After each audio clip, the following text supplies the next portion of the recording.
Nous avons décidé au niveau du club à l'unanimité de poursuivre dans l'ambition et dans le chemin de la professionnalisation.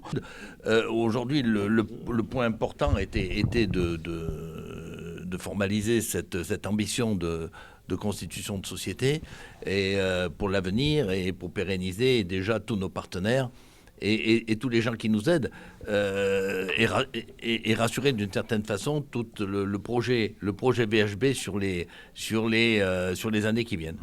Alors, c'est clair que la société, elle est créée, peu importe le niveau de jeu auquel le VHB jouera l'année prochaine. Qu'on soit en N1 ou qu'on soit en Pro D2, ça sera la même chose. C'est-à-dire que l'idée, c'est de rendre le hand professionnel sur le site Valence Agglo Sud-Rhône-Alpes et surtout d'avoir un budget qui se crée dès cette année, peu importe le niveau de jeu. Notre objectif, c'est d'atteindre 100 000 € de capital. Alors c'est très ambitieux, on s'est fixé quand même un premier objectif à 50 000 pour la création de la société parce qu'on ne veut pas lancer une société sans avoir de soutien financier, sinon on n'est pas dans l'objectif. Les actionnaires peuvent toujours venir comme sponsors, bien entendu, c'est pas ou l'un ou l'autre, c'est et l'un et l'autre. Et notre objectif, c'est que les actionnaires de la société aient des partenariats particuliers autour du VHB.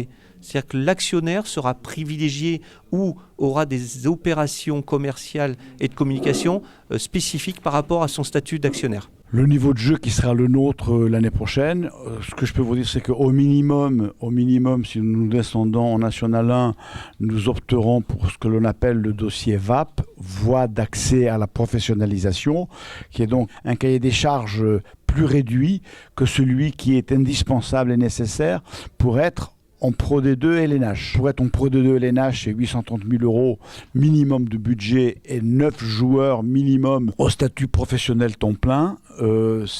En dossier VAP, il faut 600 000 € de budget minimum et 5 joueurs minimum au statut professionnel. Nous les avons déjà largement. Donc les joueurs qui restent, c'est Loïc Laurent, Alexis Bon, Pierre Andry, Branko Kankaras, Mirko Radovic et Marco Rajkovic. On veut garder bien entendu Yann Roby, qui a la volonté de rester. On veut garder Steve Marie-Joseph, qui nous a donné son accord. Pierre Andry, je l'ai dit. Et Sébastien Edgar, bien entendu. Les deux seuls départs actés, c'est bien entendu Romain Lebois, qui change, et c'est Guillaume Marou, qui pour des raisons familiales, professionnelles, etc., va arrêter le handball de haut niveau et ne restera pas sur Valence. À cela, il faut ajouter les 2 ou 3 joueurs de l'équipe Espoir qui ont prouvé, comme Benjamin Valmar, comme Lucas Pellegrin, comme Pierre Védig à l'aile, etc. Donc il y a d'autres joueurs, Théo Karoubi peut-être aussi. Reste simplement la possibilité, mais que nous ne connaîtrons malheureusement que tard. Si jamais il y a un repêchage en Pro D2, nous serons, malgré notre classement, en tête de liste, en premier choix de la fédération. D'une manière linéaire, la ville de Valence est déjà le plus gros partenaire du Valence Handball. Valence a besoin d'un handball de haut niveau. Valence a toujours eu un handball de haut niveau. Cette réforme qui est entreprise dans le Valence Handball peut être porteuse.